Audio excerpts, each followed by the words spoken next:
Hey guys, David here from Learn Christmas Lighting, and in this video I want to show you my pre-sale buys from this year. That's right, back in January I bought a pre-sale order from DIYLEDexpress to extend my display, and I want to just unpack everything here, put it out, at least a representation of everything on this table, and talk through why I bought the stuff that I did, what my regrets so far are, and what else, other things I'm thinking about adding to my show. Let's dive in. So, all of it came in one big box, but I've separated it into two for ease of unpacking here. So, first box is right here, and the first thing I've got is a CG1500 power supply mounting board. So, yes, it is just a piece of plastic, and these things are fairly inexpensive. You can stick your head in it, whatever you want to do. But even more than that, I just thought it'd be cool to buy one of these and see how it did, what it was.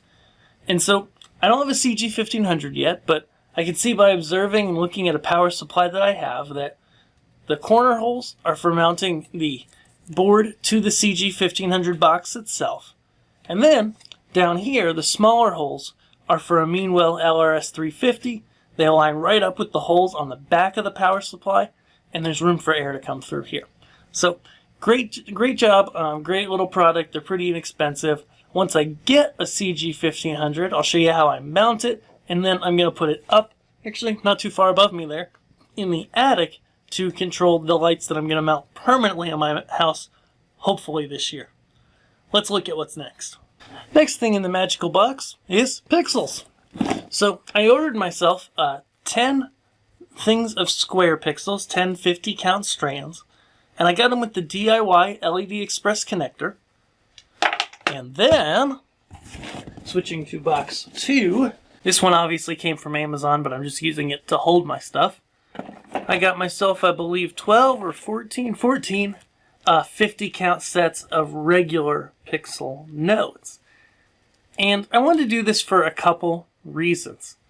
The first is that I simply wanted to compare how the two looked. Like, I've always known, because I've worked with pixels and I've worked with this pixel tape a good bit in the past, that these on paper are the same type of pixel. But I want to see an experience. Is one more reliable than the other? As I begin to build this stuff into my display, do I prefer one to the other? Traditionally, I've just used the standard pixel nodes, but you know, the squares I like. My initial impression is that they're better water protected with this great rubber housing that's then injected with the epoxy. It's also got little nail holes if you want to nail them directly to something. So overall, you know, they seem pretty nice. They're only a little bit more expensive than these guys. They're not going to break the bank. So we'll see as the display goes which I prefer. Now, as I mentioned, I got all of these with the DIYLEDexpress plug. And truth be told, I was on the fence whether to go with their plug or with X-Connect. The new, well, not really new, but the kind of universal plug that's gotten real popular over the past few years. And I decided not to go with the X-Connect, and I'm kind of kicking myself in the butt now because I'm seeing all the other vendors have them, and it probably makes sense for future-proofness to do that. But for me, you know, I actually, deep in here, I bought a bunch of connectors from DIYLEDexpress because I didn't feel like figuring out how long all my extensions were going to be ahead of time. So I can just go ahead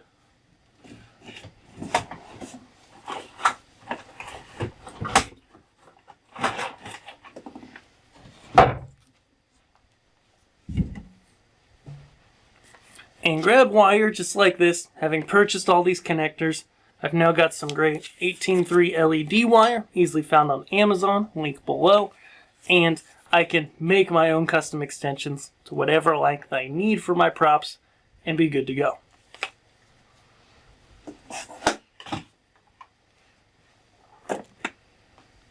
The next thing I got, which is pretty cool, were a bunch of power injection tees. I'm sure they're in here somewhere. Now, if you haven't used these before, these are just a dead simple way to bring fresh power into a prop that's continuing a chain of data. And I'm all about dead simple. Not only that, these ones are pretty long, so they're kind of an extension as well. I mean, this is literally like, 2 feet of extension right here when you've got it plugged in.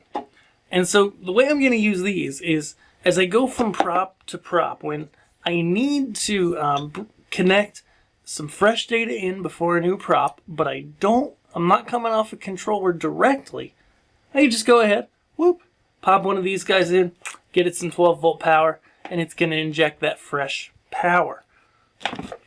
Awesome. So once I got that, then I got something in a magic pink bag. What is that, you may ask? Well, it is a server power supply breakout. Okay, these guys have become popular in the past few years, and they're really good for a number of things. This one's built by DIYLEDexpress.com, as I mentioned, and so it's really good for doing power injection because you've got 10 amp fuses times 8 outputs, and then you've got those outputs right here on these Phoenix connectors. You got the plus on one side, you got the minus on the other. Truth be told, I probably would have preferred it to be, plus minus, plus minus, plus minus, but that's a lot harder on the design end and probably would have made it much larger than it is. So I'll stick with it. But these are really great. Let me grab a power supply, because I can now take an HP 750 watt power supply that I picked up one and a spare, 2 of them on eBay for like 24 bucks shipped free. And these are kind of heavy, and they're just a used HP server power supply. I could take that bugger, I could just plug him in right like this, nice and gentle the first time, right?